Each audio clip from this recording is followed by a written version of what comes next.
Boa noite, muito boa noite para vocês. Shalom, porque não pode faltar também o shalom, como no devocional.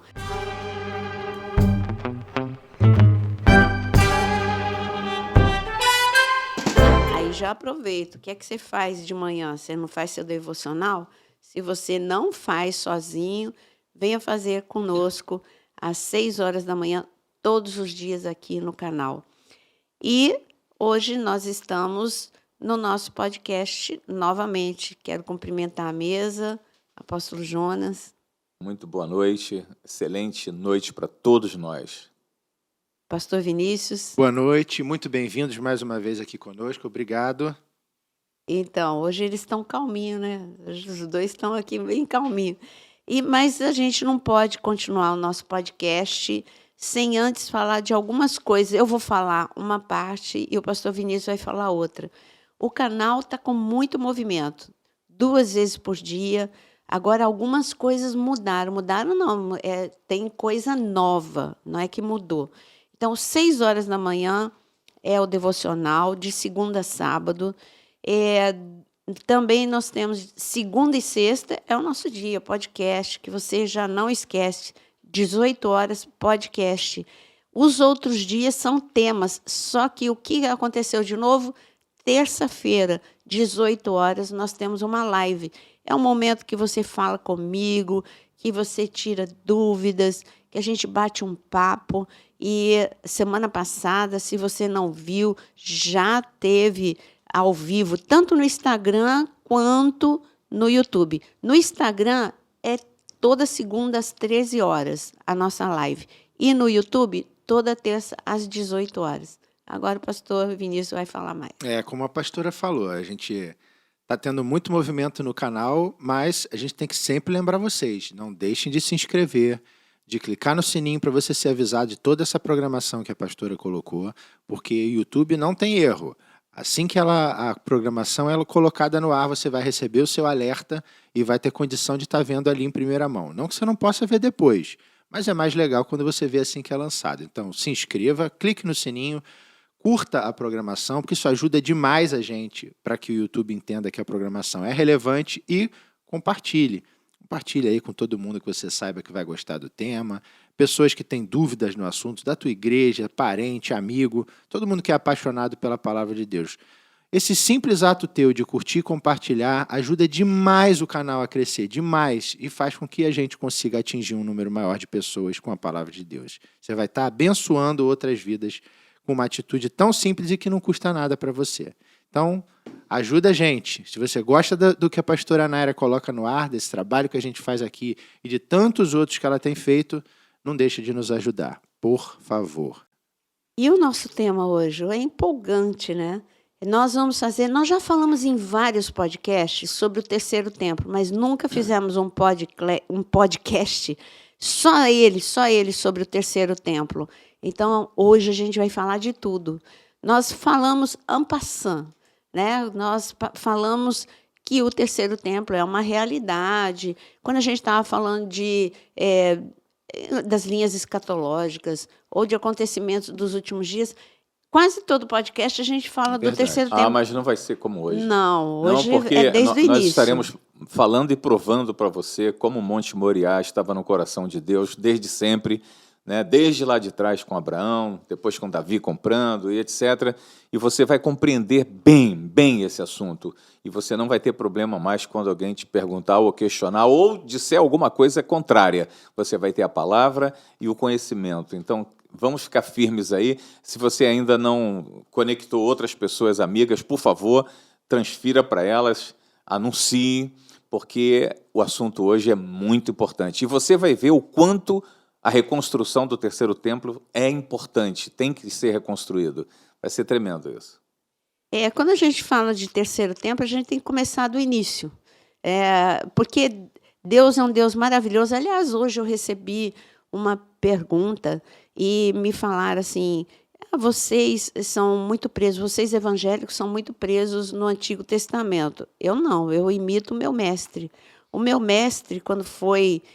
o meu mestre Jesus, o meu mestre, quando ele foi para o deserto e Satanás veio tentá-lo, ele respondeu com Deuteronômio. Ele diz que nem só de pão viverá o homem, Deuteronômio capítulo 8. E durante todo o seu ministério, Jesus ele usou muito, muitas vezes ele usou Deuteronômio, mas ele usou várias passagens, usou Zacarias, usou Malaquias, ele usou muitas passagens do Antigo Testamento mesmo, porque, queridos, lembre-se que Jesus não veio para revogar, ele veio para cumprir. Então, como ele veio para cumprir, ele sempre cita o que estava escrito por ele, já anunciado no Antigo Testamento. A mesma coisa o terceiro templo. O terceiro templo não é algo novo. Sempre foi anunciado por Deus. Deus tinha, lembra que a gente sempre ensinou para vocês? De todos os lugares da terra, Deus escolheu, ele tinha que escolher uma nação. Ele escolheu a menor, com menos recursos naturais e não com melhor localização. Então, de todas as nações, ele escolheu Israel.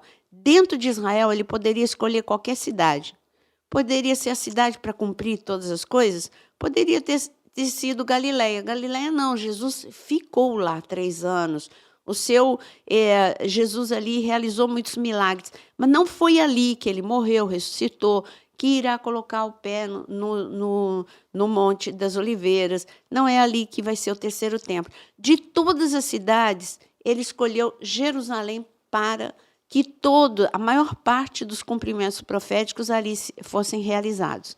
Ele escolheu Belém também, onde ele nasceu. Mas ele escolheu Jerusalém.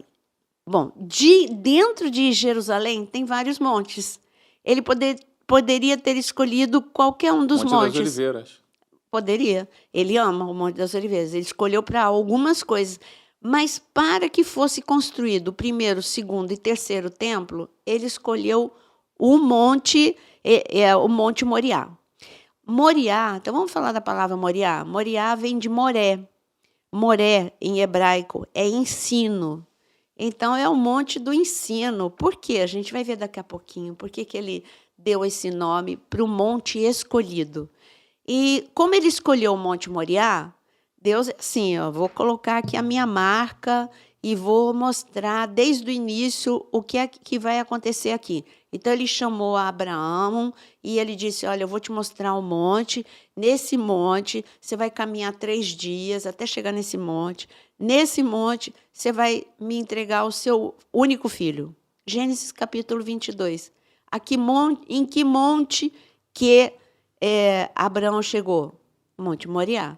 E ali, pode ler Gênesis 22, ou Jonas ou Vinícius. O momento que ele sobe no monte, e ali, depois que ele ele amarrou Isaac, começou a descer a faca sobre Isaac, e ali o Senhor mesmo, no Monte Moriá, bradou a voz do Senhor. Olha, é importante, hein? Ele marcou espaço ali, ele bradando a voz, ele disse basta para Abraão. Não foi uma voz da terra, foi uma voz do céu no Monte Moriá. Então, o Monte Moriá é um lugar especial, gente. Uma voz do céu bradou, que é a voz do próprio Senhor, disse, basta, não é o teu filho. E ali Abraão levantou os olhos, viu o cordeiro, e o cordeiro que foi sacrificado. Então, sangue foi derramado no Monte Moriá, que ali recebeu, como Abraão recebeu uma revelação, ele disse, neste monte Deus proverá. Então, anota aí no teu caderno, tem tanto aluno maravilhoso aqui dos podcasts que eles anotam tudo. Então, o Monte Moriá também foi chamado de, neste monte, o Senhor proverá, Jeová Jirê. Foi essa revelação que Abraão recebeu. Então, o pastor Vinícius vai ler. Vou ler só os principais aqui, no Gênesis 22. No verso 2 tem a referência expressa ao nome Moriá, né? Que diz, acrescentou Deus, toma teu filho, teu único filho Isaque, a quem amas, e vai à terra de Moriá. Oferece ali em holocausto sobre um dos montes que eu te mostrarei. Depois, no 9, ele diz, chegaram ao lugar que Deus lhe havia designado. Ali, edificou Abraão um altar, sobre ele dispôs a lenha, amarrou Isaque, seu filho, e o deitou no altar em cima da lenha. E mais à frente, no verso 14, diz, e pôs Abraão por nome àquele lugar, o Senhor proverá. Daí, dizer-se até o dia de hoje, no monte do Senhor se proverá, conforme a senhora acabou de explicar. Então, esse é o primeiro momento que Deus mostra que algo especial vai acontecer no Monte Moriá. Muito especial.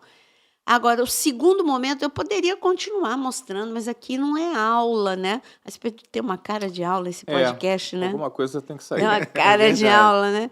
Mas, então, segundo momento ápice, pico profético, que eu posso chamar assim, é o momento em que Deus vai e fala para Davi, eu quero que Davi sonha em construir o templo para Deus.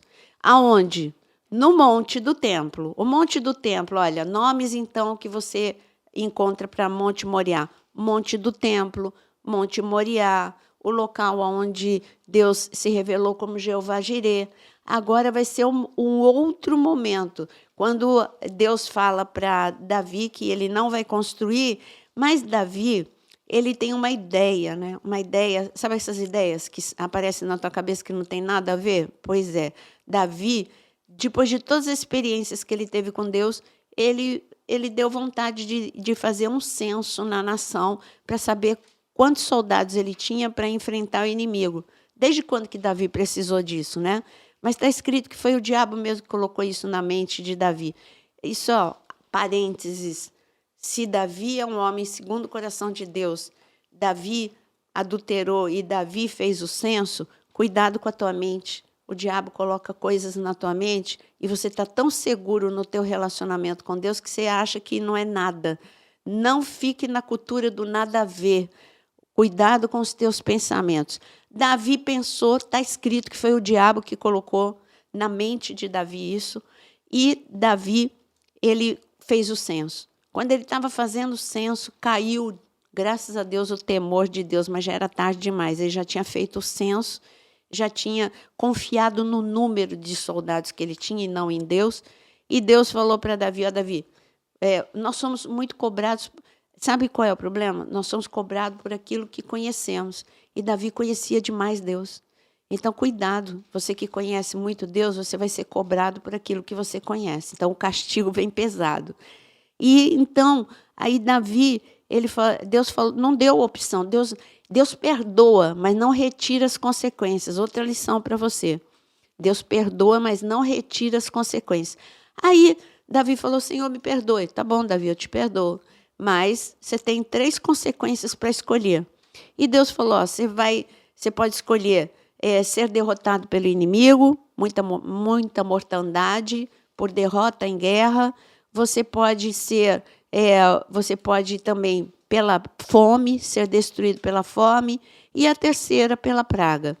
Aí ele disse, olha Deus, prefiro cair na mão do Senhor, o castigo na tua mão, e não na minha, e não na de homem.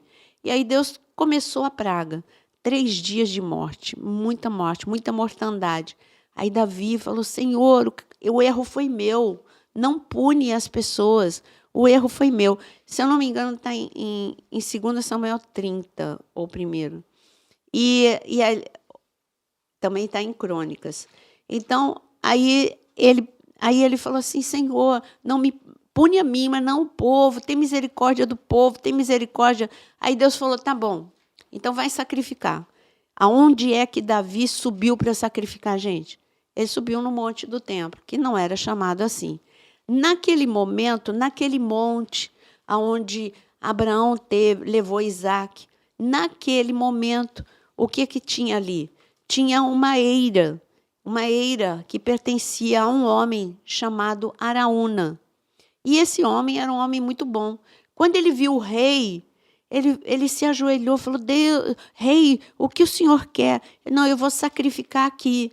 Deus mandou eu sacrificar aqui. Deus mandou Davi, foi Deus que mostrou o local onde ele queria que Davi sacrificasse. Aí Araúna falou, pode sacrificar. O senhor quer animal? O que o senhor quer? Tudo eu vou providenciar para o Senhor. Davi era muito amado. E então, Davi falou, não, eu não dou para Deus nada que não me custe. E aí ele comprou.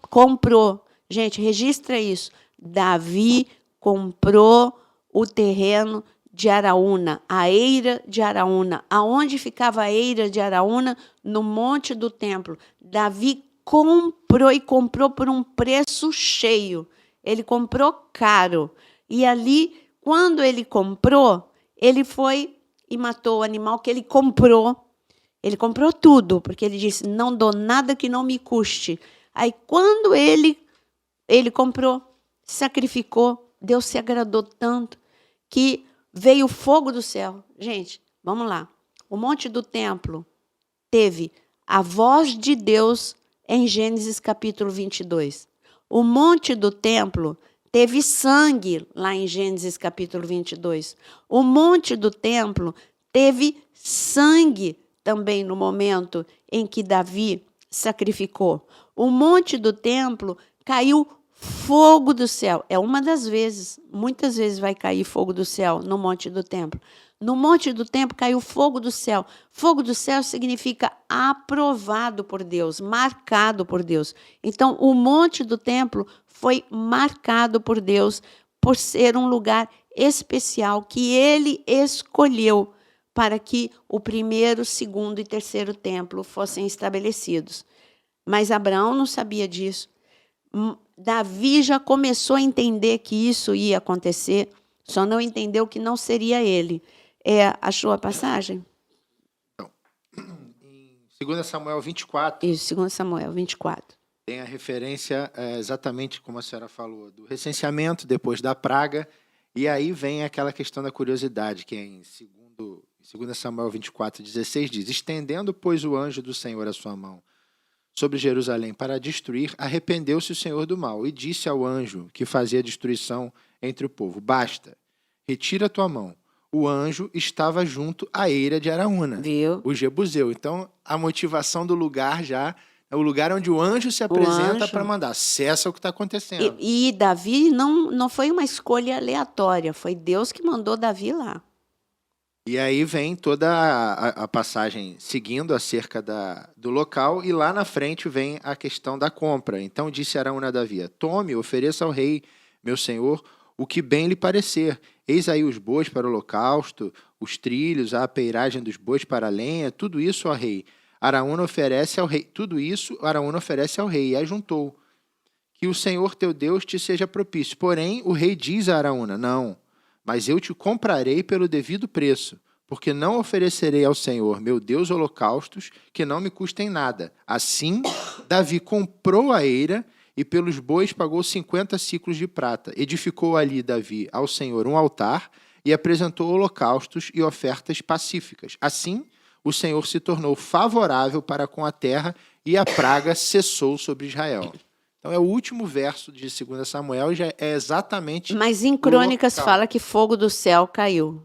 Vê se você... Crônicas eu vou caçar aqui agora. Tá, então, enquanto ele procura... Mas é isso, porque a mesma passagem você tem, tanto em 2 Samuel 24, quanto em Crônicas você tem a mesma passagem. E é claro que sempre tem um acréscimo, né, em uma passagem que não tem na outra. Por isso que eu sempre leio mais Crônicas do que Samuel. Então, não estou falando que eu não leio 1 e 2 Samuel, estou falando em relação a esta passagem especificamente. Eu amo 1 e 2 Samuel. Bom, então, nós já vamos acabar, então, com o Monte do Templo no Antigo Testamento? Não, porque em Daniel, capítulo 9, Daniel fala sobre um templo que haverá no momento da grande tribulação. É só para encerrar o Antigo Testamento. Quer dizer, encerrar não, porque eu vou ter também Isaías capítulo 2. Mas vamos lá. Eu volto para o Antigo Testamento. Não vou encerrar não, porque senão eu vou ir muito para frente. Então, estamos ainda sem templo. Nós não temos ainda templo no Monte do Templo. Aonde que aparece o local da escolha? Deus falou para Salomão, falou, Davi, fala para o teu filho construir. Aonde? No Monte do Templo. Aí, Salomão, com a planta que Davi deu, com os recursos financeiros que Davi deu e deixou da riqueza pessoal de Davi e da riqueza da própria nação, Salomão começa um projeto de construção do templo que durou 7 anos. 7 anos de construção. No dia em que Salomão inaugura o primeiro templo, aonde ele foi construído, no Monte do Templo. Dia da inauguração, quem é que ora? Salomão. Salomão se ajoelha e faz a oração mais linda que a gente tem em 1 Reis, capítulo 7, capítulo 8. Aí, quando Salomão levanta a mão e ora, uma oração longa, linda, maravilhosa.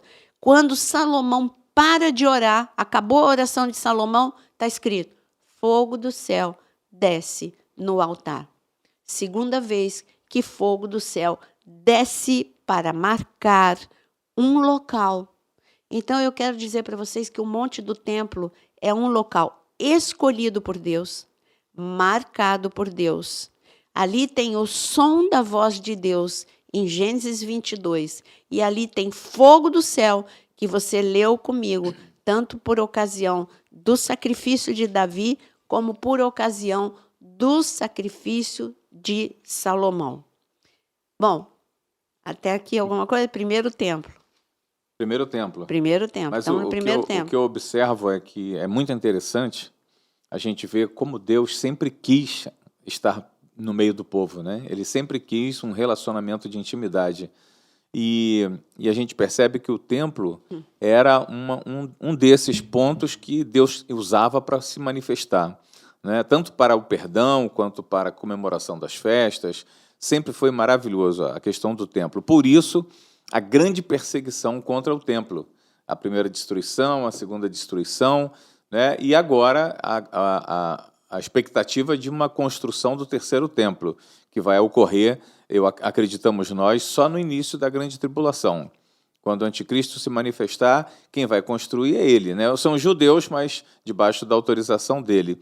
Então você vai ver, e eu deixo uma pergunta para vocês agora. Cristo vai vir governar a terra no milênio, nesse templo construído pelo anticristo, ou será diferente? É uma pergunta que eu deixo aí para te aguçar a curiosidade.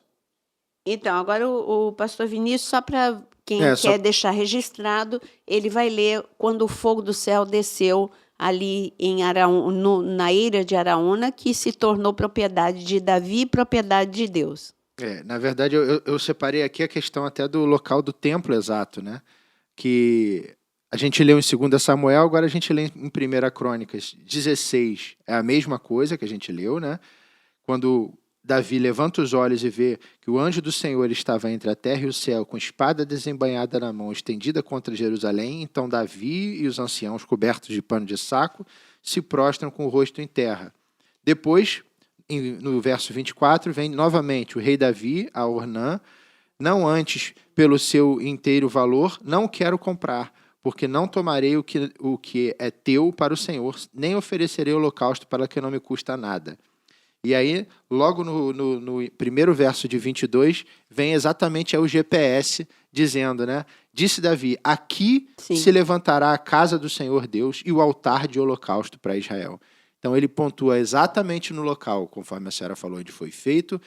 Duas vezes já fogo do céu. Onde o anjo desembanha, aonde há o perdão, aonde desce o fogo do céu, ele fixa ali o pontozinho do GPS dizendo: aqui se levantará a casa do Senhor. E depois, lá na frente, na sequência do texto, vem a orientação que ele deixa para Salomão efetivar a construção. Mas então, conforme foi colocado, é exatamente neste local onde o fogo desce, na primeira vez com Abraão, na segunda vez aqui, como resposta do Senhor, o sacrifício oferecido por Davi pelo povo. E a terceira vez em 2 Crônicas 7:1.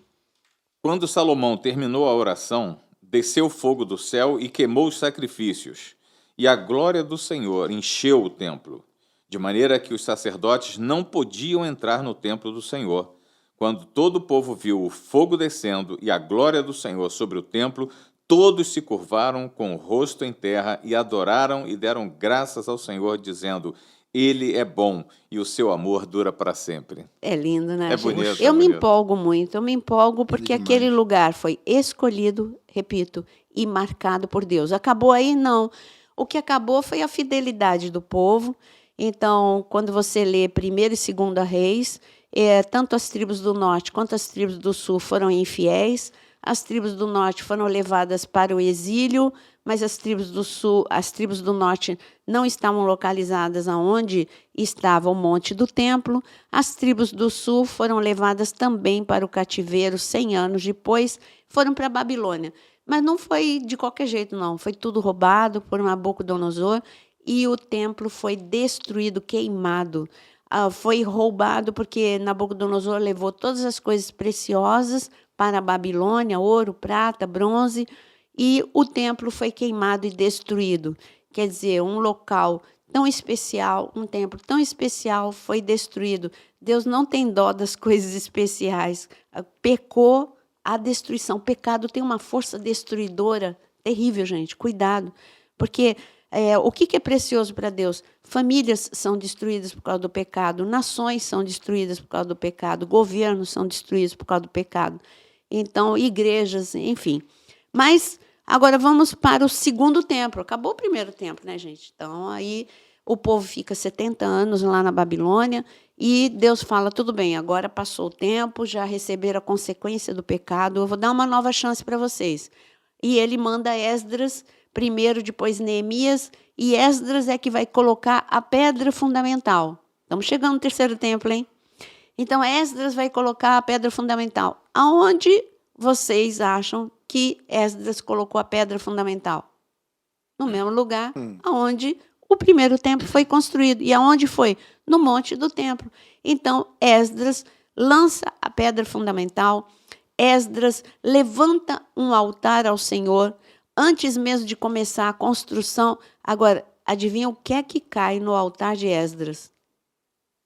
Fogo do céu. Provavelmente o fogo, né? Fogo do céu. Então, gente, não tem jeito, aquele lugar é marcado por Deus. É marcado. E aí acaba a construção. Eu estou dando um resumão. Se eu estivesse aqui, a professora Naira estivesse dando uma aula, eu ia explorar cada um dessas construções. Mas eu estou aqui batendo um papo com vocês para a gente chegar no terceiro templo. E o segundo templo foi construído. E aí o que é que acontece quando o segundo templo é construído? Além do fogo, está escrito que no dia da inauguração do segundo templo, Ageu fala que teve choro de quem construiu o primeiro, conheceu o primeiro templo, teve alegria de quem nunca tinha visto o primeiro templo, mas aconteceu algo que sempre acontece. A glória do Senhor encheu aquele local e uma palavra foi liberada. A glória da segunda casa é maior do que a primeira e a glória de Deus também encheu aquele lugar. Gente, quando a gente fala que a glória de Deus encheu aquele lugar, nós vimos isso no primeiro templo e nós estamos vendo isso no segundo templo. O que é glória? Glória não é algo abstrato. Glória é o próprio Deus. Eu estou falando que Deus desceu. Eu estou falando que a presença de Deus desceu. Então, a presença de Deus desceu no local que Ele escolheu e que Ele marcou. Pronto. Tudo certinho aí na cabeça de vocês. Então, e o que aconteceu com o segundo templo, gente? Destruído. No ano 70, depois de Cristo, pelos romanos, como foi anunciado por Jesus, pedra sobre pedra não permaneceu. E o que aconteceu? Até hoje nós não temos. Agora chegamos em Israel de hoje. Chegamos hoje em Israel. Você pega o avião. Vamos lá pegar o avião. Aliás, né, pastor Vinícius e o apóstolo João, se quem quiser ir com a gente para Israel, estamos indo em março. Em março. Quem quiser já pode mandar direct para a pastora, que já está acompanhando aí no Instagram ou no YouTube. Manda para mim também, que a gente já está encaminhando. Demos início aí, já temos a programação, já temos os valores, a forma de pagamento. Quem tem esse desejo, esse sonho no coração, não é impossível, é o que a gente fala. Israel quem quer conhecer, é um projeto. Você se programar, já ir pagando, você vai conseguir, porque é algo que tem que estar no teu coração. Então, Exato. março, primeira quinzena de março, de 2023, já temos data. Já temos data. Nova empresa. Então, eu estava falando para vocês que a gente pega um avião aqui para nós, no Rio de Janeiro, a gente desce lá em Tel Aviv, aí pega um ônibus, subimos para Jerusalém e vamos até lá, o Monte do Templo. O que a gente encontra hoje? O primeiro ou o segundo templo? Nenhum, né? Nenhum. Então, era uma pegadinha. Então, nenhum templo. E o que é que tem lá no local do templo? Tem duas coisas. Um espaço enorme, vazio, e com um propósito. Um espaço enorme. Sabe o que é um espaço enorme? É enorme. E por quê? Porque Deus usa a mula, Deus usa Herodes, Deus usou Herodes. Herodes ele era megalomaníaco, e ele era um construtor que fazia construções que ninguém fazia. Esse homem deu na cabeça dele de ampliar o platô do Monte do Templo. E hoje é gigantesco, é algo que não é natural. Um monte normal, ele tem o pico, né? E ele tem um espaço lá em cima que não é tão grande. Dava para fazer, era grande, deu para fazer o primeiro templo, majestoso, deu para fazer o segundo templo, um pouquinho mais tímido, mas era grande. Então, mas não dava para fazer algo gigantesco, é uma construção de um megalomaníaco como Herodes o Grande. E ele fez uma super construção ele fez um super platô, um mega platô. E hoje o Monte do Templo é este mega platô que ele fez. Até hoje nós temos essa construção, ele ampliou, e ali cabe vários campos de futebol nesse mega platô, e porque tem um propósito. Por isso que eu digo que Deus usa mula. Deus queria que o platô ficasse maior mesmo, porque algo vai acontecer nesse lugar. E hoje aquela área toda tanto é chamada de esplanada do templo, né? Justamente por ter sido feita essa obra megalomaníaca ao estilo de Herodes, né? Mas uma coisa linda, que ele fez aquilo se tornar não sei quantos campos de futebol, para o pessoal ter noção. São vários campos de futebol de tamanho ali. Google, a gente pode pesquisar. Porque uma vez eu li sobre isso. Quantos campos de futebol cabem no Monte do Templo? É muito grande. Hoje você, como a pastora falou, a gente tem a área da mesquita. Como todo, né? A gente tem a área do memorial, do Domo da Rocha, que é onde seria exatamente o ápice, né? O ponto mais alto do pico. A pedra está lá dentro hoje. Não é aberto à nossa visitação. Só entram muçulmanos e já eles sabem exatamente. Não adianta a gente querer dar uma desperta e tentar entrar, porque não consegue entrar. Inclusive, há a segurança deles na porta, que fica sem arma, mas fica ali, tem autoridade para te colocar para fora. E lá dentro, você entra, e eu estou falando porque a gente já viu em filmagem, ou em foto, você desce uma escada e você chega ao local exatamente que está protegido, que é o topo, o bico, o ápice, o topo dessa rocha, que seria exatamente o local geográfico do oferecimento do quase sacrifício de Isaac e desse sacrifício de Davi e tantas outras coisas que a gente falou. Para eles é o centro da terra, Para eles né? é o centro da terra. E também para o judeu é o centro da terra. O que é interessante, quando a gente caminha, botando água na boca, quando você caminha ali pelo centro de Jerusalém, você vai no Ministério do Turismo, você vê ali na frente um mapa onde é colocado naquele tempo, como era, né? Os 3 continentes, não existia América, né? A Ásia, a África e a região ali da Oceania, aquela área toda, e você vê Israel como o centro do mundo. Então é exatamente o que a pastora falou, ela não está exagerando. Você é como que um microscópio que vai se aproximando até chegar à menor partícula possível, que é justamente o topo do monte, que é aquele local. Então, hoje você não vê monte, você vê uma esplanada. Mas você nem tem a sensação de que você está num monte. Mas para você tem que subir. Você está lá embaixo, a gente que está do lado ali do muro, né? Aí você tem que subir uma ponte e você sobe porque é um monte. É importante a senhora aproveitar que está falando disso, explicar para o pessoal o que é o Muro das Lamentações, né? Porque a gente chega lá e fala, o muro é o muro do templo? Não. Então é interessante já aproveitar que nós estamos falando sobre esse local e para a senhora passar para todo mundo. Então, antes de falar do Muro das Lamentações, eu queria dizer que hoje, como eu disse, o que é que tem lá? Nada. Eu quis dizer nada dos judeus, tá? Então, eu não estou aqui para desrespeitar ninguém. O terreno tem 35 mil metros quadrados, equivalente a 5 campos de futebol. Aí, viu? Eu já tinha lido isso, que eram vários campos de futebol, não sabia quantos. 5 campos de futebol. E quando eu tomo muito cuidado, eu já disse, nós não estamos aqui para ofender ninguém. Quando nós dissemos nada é desprezar o que hoje existe lá. Então, eu digo nada do que Deus mandou que fosse construído. Ali tem nada do lado dos judeus. Eu vou pedir para eles continuarem falando enquanto minha tosse passa. É interessante, porque e aí a gente agindo de forma bastante respeitosa. A mesquita de Al-Aqsa, que é a terceira mesquita mais importante para o muçulmano, está alocada ali.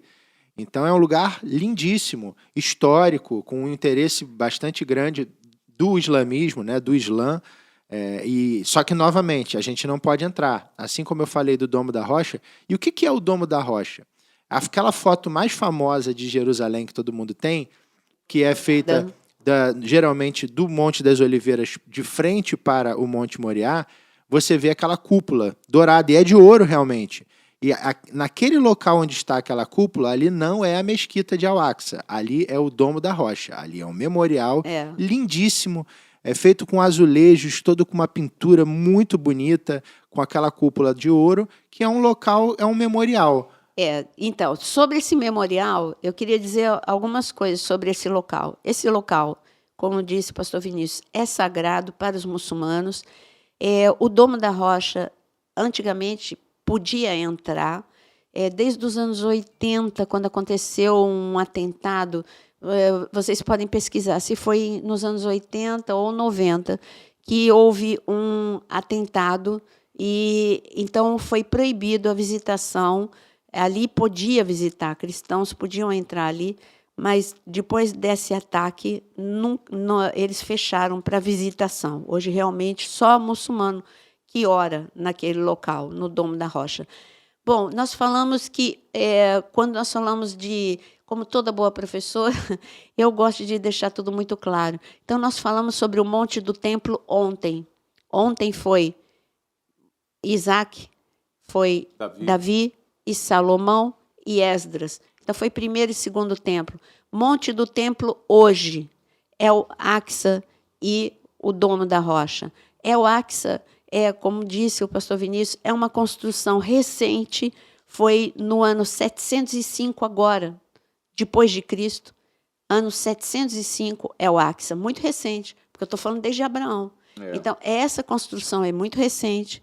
E o Domo da Rocha, como foi dito aqui, é um memorial. Memorial a quê? Bom, ali tem duas funções. Uma, como foi dito, proteger a pedra fundamental, e é a proteção mesmo, que é o centro da terra para eles, e é o centro de tudo, porque eles são filhos de Abraão. Assim como os judeus são filhos de Abraão. Então, para eles, é importante que Abraão esteve lá. É importante que Isaac esteve lá. Inclusive, eles são filhos de Abraão. Não são Isaac, mas são Ismael. Inclusive, uma curiosidade, que eu estava lendo esses dias, eu não sei se a senhora já ouviu falar sobre isso, mas existe uma literatura muçulmana que diz que quem foi levado a sacrifício não foi Isaac, foi Ismael. Eles têm conforme a gente diz, né?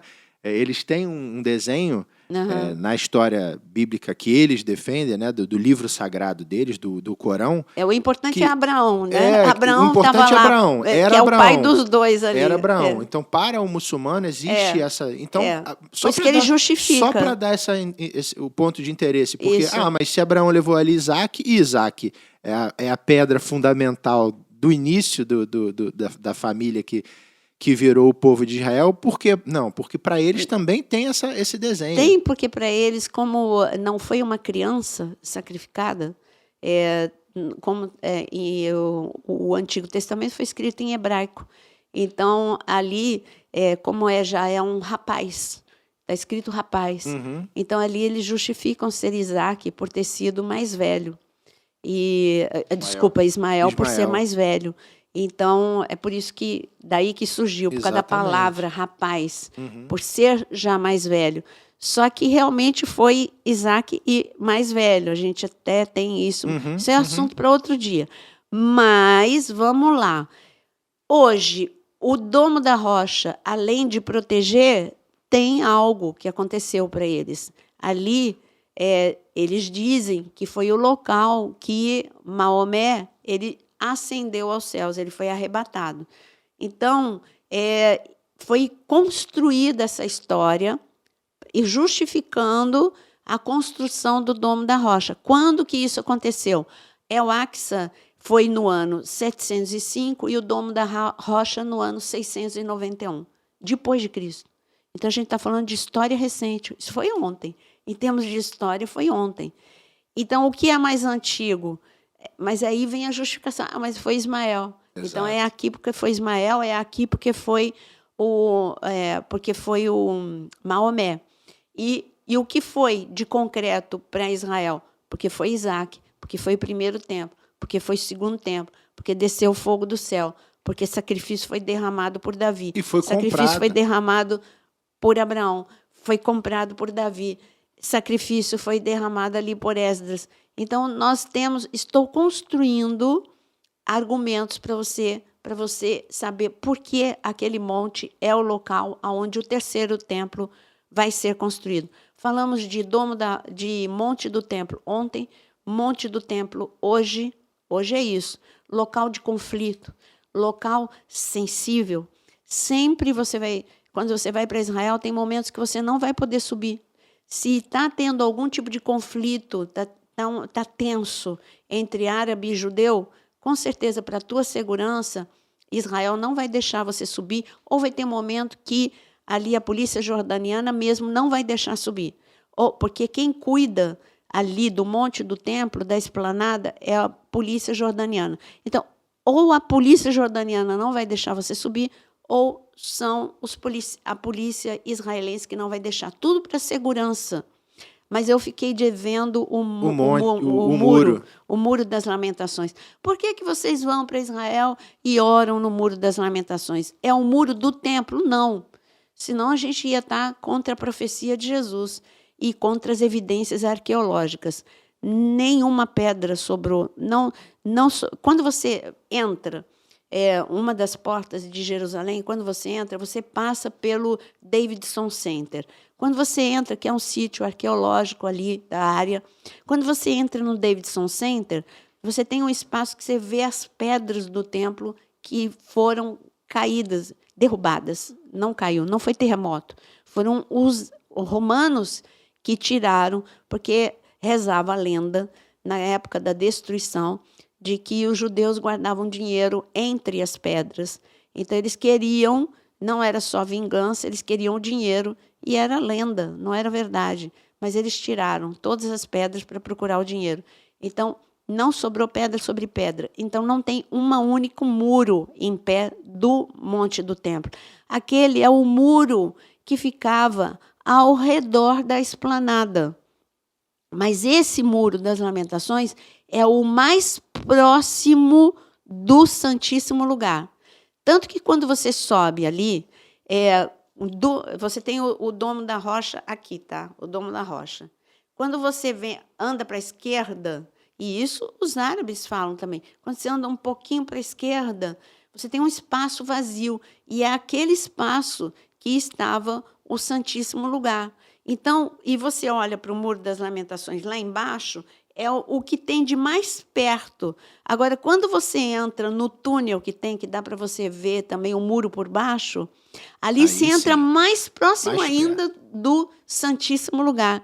Por isso que é o que eles têm hoje de concreto e mais próximo de onde foi o Santíssimo Lugar. O Santíssimo Lugar é lugar de tanta glória, lugar onde a glória de Deus esteve durante tanto tempo, no primeiro e no segundo templo. Então, por isso, e Deus fez uma promessa, quem subir, lá em 1 Reis, capítulo 8, está escrito, na longa oração de Samuel, de Salomão, ele diz assim, Senhor, ele fala várias vezes, Senhor, se a gente vier aqui com problema, com praga, com não sei o quê, com algum problema, ouve do céu as nossas orações. Se o inimigo nos cercar, ouve do céu as nossas orações. Quando o estrangeiro vier aqui, dos confins da terra, então, ouve a oração quando ele vier aqui ao templo. E olha, Brasil é confins da terra, para quem está lá em Israel, né? E é interessantíssimo. A gente vê, a pastora está falando algo que a gente olha aquele muro e você sabe que uma terra onde houve tantas conquistas e reconquistas, tantos povos passaram por ali, às vezes a parte visível do muro que nós estamos ali é uma parte até mais recente, né, da época de Jesus. Provavelmente a parte de Jesus está lá para baixo. Por isso que quando você anda pelos túneis e você chega realmente mais próximo do lugar onde era, você provavelmente está tocando, está tendo acesso a pedras daquele templo, que faziam o muro em torno do templo, não o templo, como foi falado, o templo não existe mais, mas o muro que cercava aquela área sagrada naquele período. Então é interessantíssimo, né? E quando você vai a um lugar, o que tem de importância para nós ocidentais irem lá? Por que o pessoal fica com a mão no muro orando? É justamente pelo que a pastora estava colocando. Essa passagem aonde Salomão faz a oração, e quando Deus responde a essa oração com fogo, ele está concordando com aquilo que foi falado. Então você está indo a um lugar que era o lugar onde estiveram 2 templos, um lugar que você tem absoluta certeza que Jesus passou.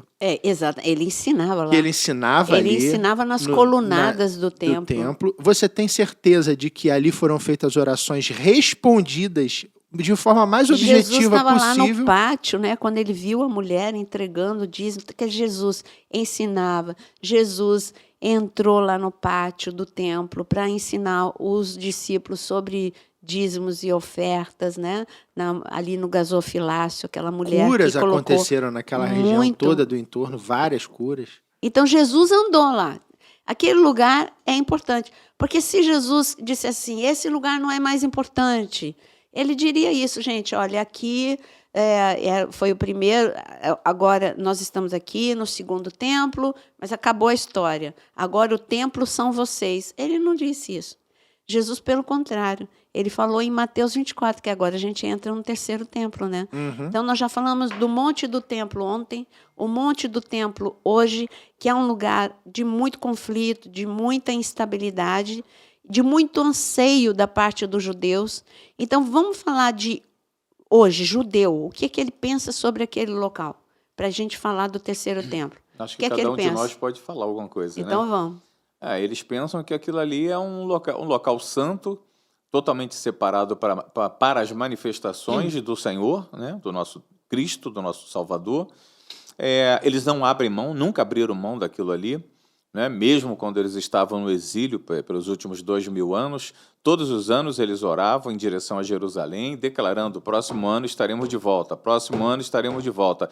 Foram muitos anos se passando e eles profetizando isso, até que, em 48, eles voltam para a terra e se estabelecem como nação. Tá? Então, o judeu não abre mão daquilo. E essa é a razão pela qual existem muitos conflitos ainda no Monte do Templo. Como a Naira acabou de explicar, o Vinícius também, a respeito de tem momentos que eles estão passivos, né? E aí você pode fazer a visita de boa. Tem outros momentos que eles estão acelerados, tumultuados e prontos para qualquer coisa, inclusive te agredir com pedras, né? Então, é esse conflito, mas o fato é que o Monte do Templo pertence, sim, a Israel, e pertence à humanidade, vamos dizer assim, né? Porque o nosso Deus é o Deus da humanidade.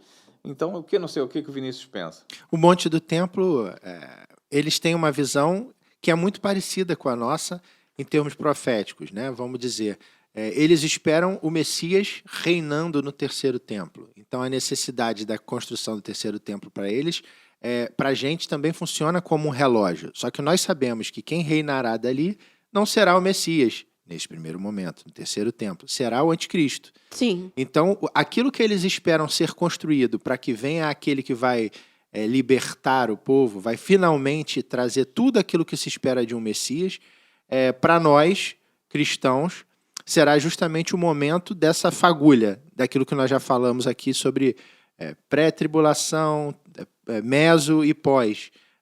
Será este momento, será parte desse relógio. Então, a construção do 3º templo é importante? Sim. Não para aqueles que acreditam, sim, no caso do arrebatamento antes da tribulação. Mas todos nós precisamos que esse templo seja construído para que haja a tribulação. Sim. Todo mundo concorda. Então, dentro deste relógio, aquele lugar continua importantíssimo. Nem todo mundo concorda.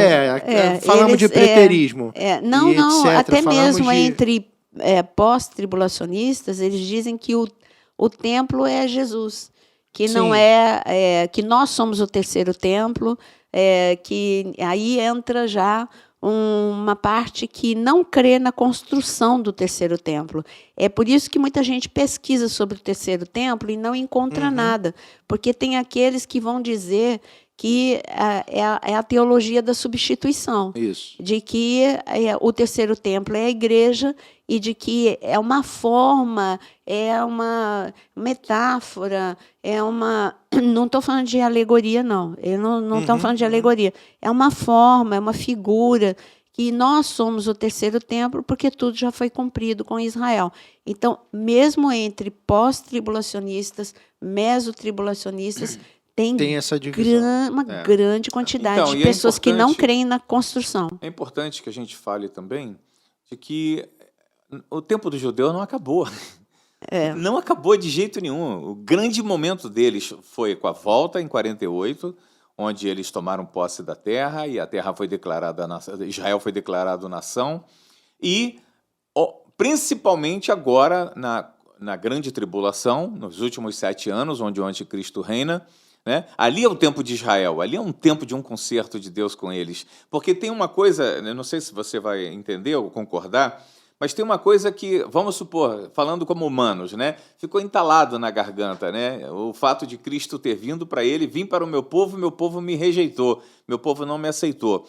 Né? Essa foi a causa da dispersão dos 2000 anos, entendeu? Essa foi a causa da destruição do templo, do segundo templo, e Israel fora da sua nação. Então, para o judeu, para que se cumpra o tempo do judeu, nós temos que ver passarem por isso, porque ali eles reconhecerão, na grande tribulação, eles reconhecerão Jesus como seu Messias. Então, mas para os judeus hoje, o que, né, vocês falaram, mas de concreto, o que é que eles estão fazendo em relação ao terceiro templo? Eles acreditam na construção do terceiro templo? Com certeza. Sim. Sim. Puxa, Só que nós deixa eu temos... contar uma coisa interessante. Fazem 23, 24 anos que eu e a Naira nos conhecemos, e quando eu conheci a Naira, ela já dizimava para a construção do terceiro templo. Olha que legal, que vocês nem sabiam. Né? Tem um grupo de judeus que, faz muito inclusive mais. nós já conhecemos, né? Nós os conhecemos pessoalmente, fomos até a oficina deles, onde eles trabalham, fazendo harpas, fazendo menorá, tudo de ouro, né? Para poder... Os utensílios do templo. Está tudo pronto. Tudo literalmente pronto. Com relação ao templo, hoje nós sabemos que tudo está preparado também. Todas as pedras cortadas, tudo já montado. No dia que falar, vamos reconstruir o templo, aquilo ali, 45 dias, está construído. Só que dentro dessas pessoas que trabalham para... Assim como com os cristãos, tem os... quando a gente fala de israelense, nós estamos falando de toda a população que ali está. Tem israelenses e tem palestinos. Quando a gente fala judeu é religião. Nem todo israelense é judeu. É o primeiro ponto a ser esclarecido para vocês. Nem todo israelense é judeu. Tem outra coisa, hein? Outra coisa importante que eu queria deixar com vocês.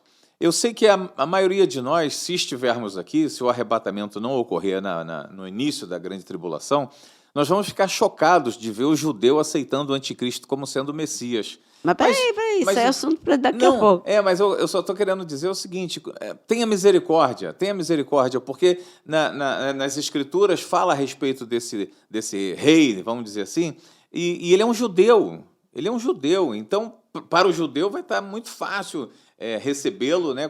Só que a palavra fala que isso vai durar 3 anos e meio. Depois disso, Deus tira a venda dos olhos deles, eles enxergam o anticristo, não mais o Messias, né?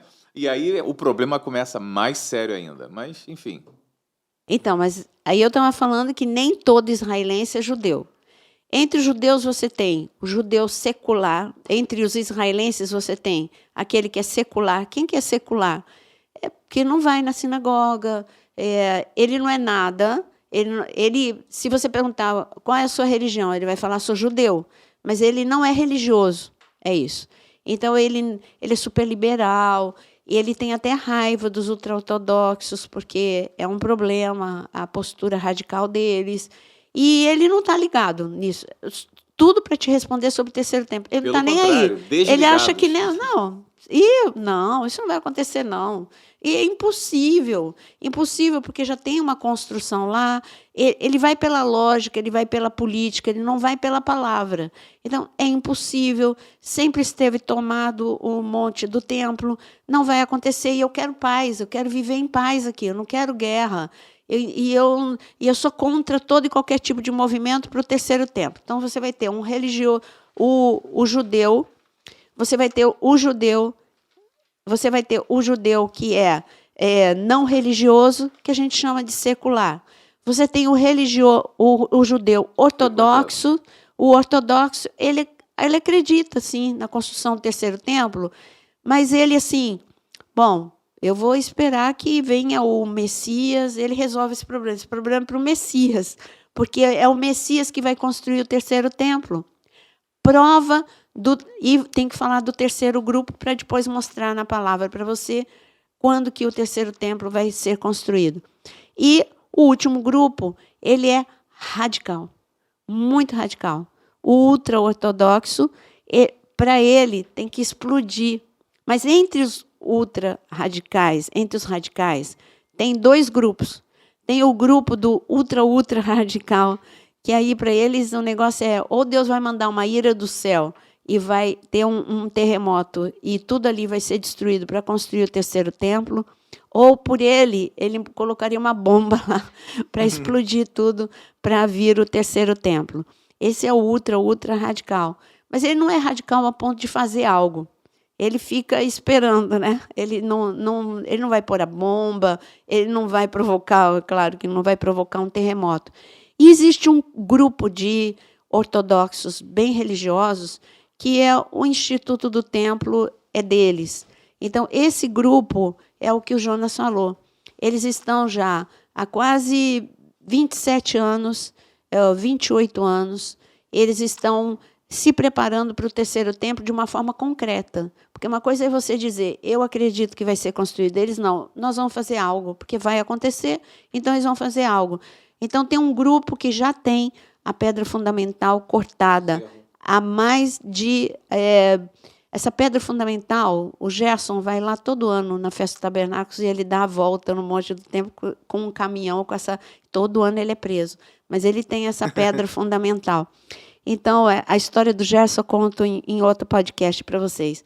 Então, ele já tem a pedra fundamental. Se você vai lá no Instituto do Templo, você vai ver que ele já tem tudo, os instrumentos musicais, como o Jonas disse, as roupas, todos os utensílios de ouro, de prata, de bronze. Está tudo, absolutamente tudo pronto. Os levitas estão treinados, eles têm um kibutz onde eles treinam. Já foi feito exame de sangue para identificar quem é levita, quem não é. Está sendo preparado como? Para tocar. Por exemplo, esse grupo que o Jonas falou, nós somos com um grupo que iriam casar lá. E aí nós pedimos para esses arpistas, né? Olha, o noivo queria harpa. E aí, no casamento, vocês tocariam? Aí o marido, né, que é o Mica, que é o chefe de todos, aí o Mica falou, não, só a minha esposa que pode tocar. Eu não, eu estou consagrado para o terceiro templo. Eu só toco no terceiro templo. Então, eles estão super, hiper, mega preparados. Base bíblica para o terceiro templo. Daniel, capítulo 9. Daniel diz que quando, na grande tribulação, na última semana de Daniel, quando o anticristo se levantar e fizer cessar o sacrifício. Então, nós estamos falando de grande tribulação e cessar o sacrifício. Nenhum judeu, desde o ano 70 depois de Cristo, que não há sacrifício. Porque se não tem templo, não tem sacrifício. Então, para cessar o sacrifício e para a abominação ser colocada no Santíssimo Lugar, tem que ter o quê? Templo. Então, Daniel, capítulo 9, fala de um terceiro templo. Ezequiel 40, em diante, até o fim, Deus dá medidas minuciosas. E esse terceiro templo, ele é totalmente diferente do primeiro e do segundo. O primeiro era algo deslumbrante. O segundo, mais humilde. O terceiro volta a ser deslumbrante, mas com medidas e um desenho arquitetônico que você vai encontrar em alguns sites confiáveis, a maquete. Eu tenho, ele é linhas mais modernas, incrível. Deus deu uma linha arquitetônica mais moderna do que do primeiro templo. Isso é fenomenal. Com medidas e com, como é que eu digo, compartimentos ou, sei lá, é diferente. Quartos que coloca coisa, onde guarda madeira, é totalmente diferente do primeiro e do segundo templo. Você acha que Deus ia colocar vários capítulos de minúcias à toa, só para dizer, a igreja é você? Você é o terceiro templo? Você é o templo, sim, espiritual, mas não anula o fato de que Jesus escreveu em Mateus capítulo 24, pode ler, quando Jesus fala, quem lê, entenda. Quando vier, lá, quando ele começa a falar da grande tribulação, e depois a gente vai ler, o Jonas separa Isaías 2 e 3. 15, né?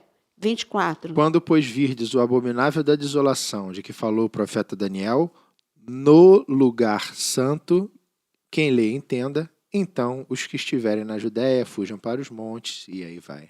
Então, Jesus está falando, quem lê, entenda. O que ele está falando? Vai lá ler Daniel, capítulo 9, e entenda que o terceiro templo vai ser construído. Você vai chamar Jesus de mentiroso se você disser que o terceiro templo não vai ser construído. Como ele vai ser construído? Vai ser derrubada a Axa e o Domo da Rocha? Não. Vai ser um acordo de paz do anticristo entre judeus e árabes, e os árabes vão dizer, tudo bem, do mesmo jeito que um dia todo mundo achava impossível que israelenses e palestinos vivessem juntos, até que em 1948 isso se tornou possível. Hoje você acha impossível que o terceiro templo seja construído, mas quando o anticristo se levantar, ele não vai se levantar com o nome do anticristo. Ei, gente, eu sou o anticristo. Ei, gente, sou eu mesmo, o abominável.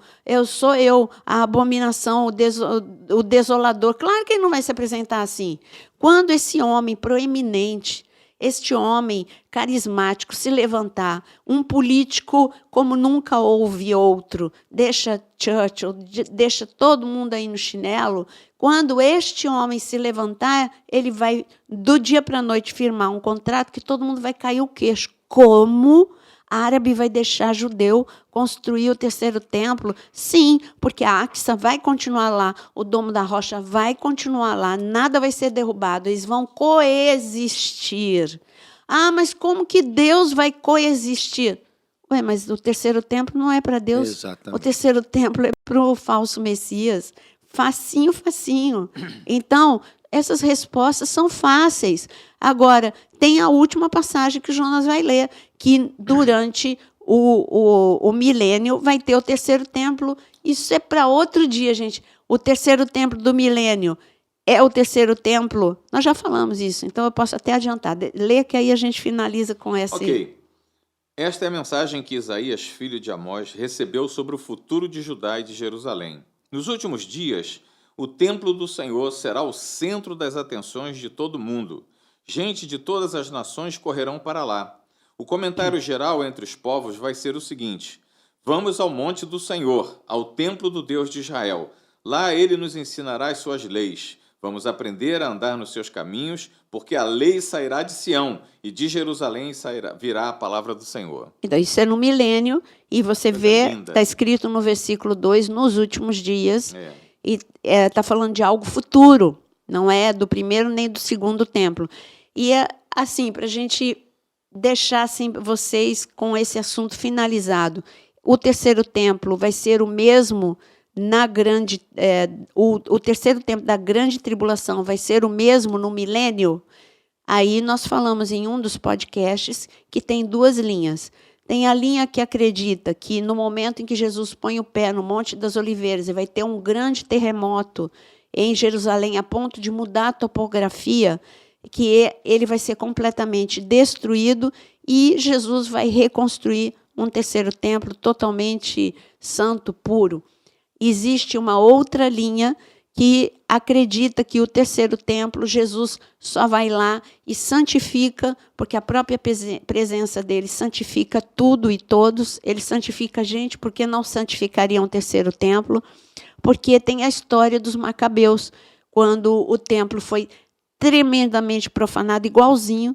Então, a gente entende que é uma sombra do anticristo, porque ali, quando Antíoco Epifânio ele profanou o templo, ele colocou porco, fez sacrificar porco no altar do sacrifício, colocou a imagem de Zeus no Santíssimo Lugar. Os Macabeus entraram e, durante 8 dias, santificaram. E o templo foi santificado a Deus novamente pelos Macabeus. Então, tem uma linha que acredita que não vai ser ninguém, vai ser o próprio Jesus que santifica aquele templo e ali ele vai reinar por 1000 anos. Não importa, o importante é que vai ter terceiro templo no milênio e vai ter terceiro templo na grande tribulação. Então é isso que a Bíblia fala sobre o terceiro templo e eu espero que vocês tenham entendido um pouquinho. Amém. E, finalmente, pedindo a todos, não deixem de curtir o vídeo que vocês acabaram de ver, acompanhar com a gente, esse bate-papo. O tema, por óbvio, é impossível se esgotar dentro de 1 hora de conversa, mas então a gente coloca aqui as principais linhas para que você possa se aprofundar em casa, ler os textos de Isaías, de Ezequiel, de Daniel e entender um pouquinho mais sobre o terceiro templo. Se inscreva no canal, acione o sininho, curta e compartilhe. Você vai estar ajudando demais a gente a estar divulgando a palavra do Senhor e estar mostrando a relevância daquilo que é falado aqui para todos que você sabe que tem interesse no assunto. É um tema que gera muita discussão, às vezes discussão de pessoas que não conhecem, mas aqui você percebeu que foi tudo dentro da palavra, dentro da Bíblia. Então aproveite, curta e compartilhe. Muito obrigado pela participação de todos. E não esquecendo, né, que sexta-feira, 18 horas, tem podcast. E não só isso. Vamos relembrar, você que chegou depois e só começou a ouvir agora, nós temos toda segunda, 13 horas, no Instagram, uma live, toda terça, 18 horas, no YouTube, só YouTube, temos uma live. Segunda-feira, 18 horas, sexta-feira, 18 horas, temos podcast e os outros dias são temas super interessantes, sem esquecer do devocional às 6 horas da manhã. Que Deus abençoe você.